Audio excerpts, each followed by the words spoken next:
99% of people are not willing to do what it takes to make their dreams come true. The Marines have a saying, everybody wants to go to heaven, but nobody wants to die. The center of bringing any dream into fruition is self-discipline. You know, something as simple as food and eating. It's not about your body as much as it is about your mind. It's getting command of your mind to be able to choose actions that are in your own best interest. Every day we are choosing that's not in our own best interest. So if the world is attacking you and the world wants to fight you and the world's trying to hold you down, so you gonna kick yourself in the balls? So you gonna stop yourself from getting what you dream? And I think the word discipline has kind of gotten a bad name. We think about it in terms of punishment. I'm not talking about discipline in that way. I'm talking about discipline in the sense that you forego immediate pleasure for the exchange of long-term self-respect. I believe that self-discipline is the definition of self-love. That when you say that you love yourself, that means that you have behavior towards yourself that is loving. Self-discipline is the center of all material success.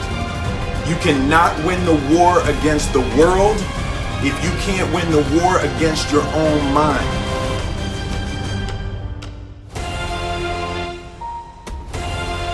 Self-love is when you say to yourself, man, look, I know you and that girl got a real connection.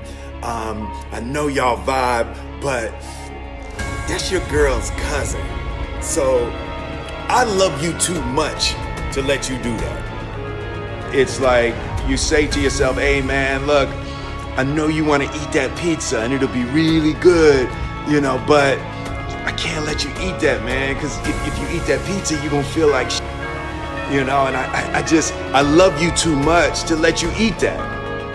Self-love is, hey, look, I know you got a test on Monday, you know, and I know you really want to go out with your friends and Saturday night you want to go out, but if you fail that test, you're not going to feel good about yourself.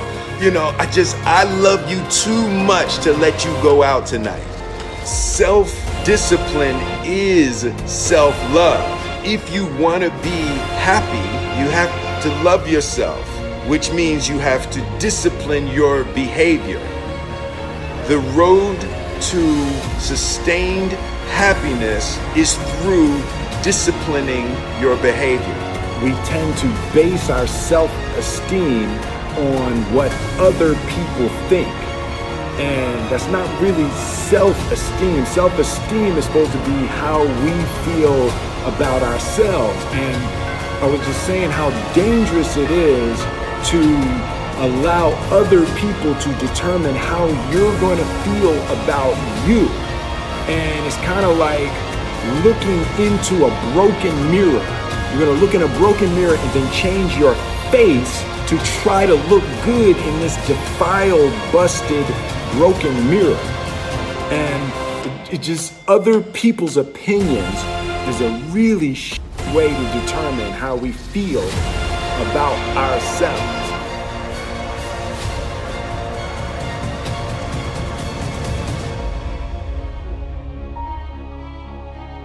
It don't matter whose fault it is that something is broken if it's your responsibility to fix it. For example, it's not somebody's fault if their father was an abusive alcoholic, but it's for damn sure their responsibility to figure out how they're going to deal with those traumas and try to make a life out of it. It's not your fault if your partner cheated and ruined your marriage, but it is for damn sure your responsibility to figure out how to take that pain and how to overcome that and build a happy life for yourself.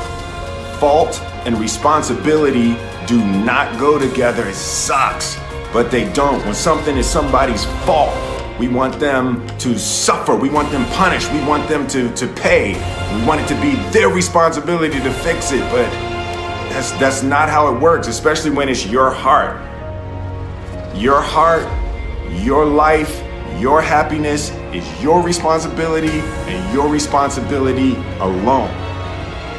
As long as we're pointing the finger and stuck in whose fault something is, we're jammed and trapped into victim mode. When you're in victim mode, you are stuck in suffering. The road to power is in taking responsibility. Your heart, your life, your happiness is your responsibility and your responsibility alone. You can make a person smile, you can make a person feel good, you can make a person laugh, but whether or not a person is happy is deeply and totally and utterly out of your control. The prerequisite for spending time with any person is that they nourish and inspire you. They feed your flame. Look at your last 5 text messages. Are those people feeding your flames or dousing your fire? Put your phone down for just a second and look around. Look to the people around you. Are those people throwing logs on your fire or are they pissing on it?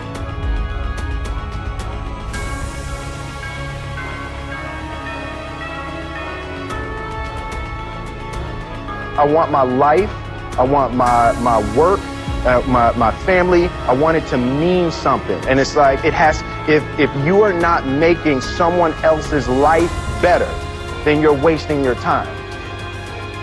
The separation of talent and skill is one of the greatest misunderstood concepts for people who are trying to excel, who have dreams, that want to do things. Talent you have naturally. Skill is only developed by hours and hours and hours of beating on your craft. You don't try to build a wall. You don't set out to build a wall. You don't set out to build the biggest, baddest, greatest wall that's ever been built. You don't start there. You say, I'm going to lay this brick as perfectly as a brick can be laid.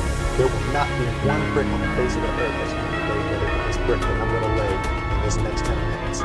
And you do that every single day, and soon you have a wall.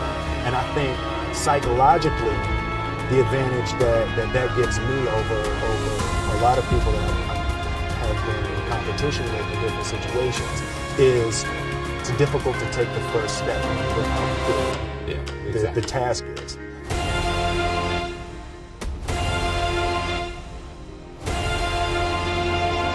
The definition of who I am is very clear to me, and it also redefines who I want to be, in that I know for a fact that I'm stronger than I thought I was. You can't help but ask yourself the question, what would I do if I was in Muhammad Ali's shoes? I'm motivated by fear. I hate being scared to do something. And I think what developed in my early days was the attitude that I started attacking things that I was scared of. Why were you scared in your bed the night before? What do you need that fear for? Just don't go. Why are you scared in your bed 16 hours before you jump? Why are you scared in the car? Why could you not enjoy breakfast? Fear of what? You're nowhere even near the airplane. Everything up to the stepping out, there's actually no reason to be scared. It only just ruins your day. You don't have to jump. And then in that moment, all of a sudden, where you should be terrified is the most blissful experience of your life. And God placed the best things in life on the other side of terror.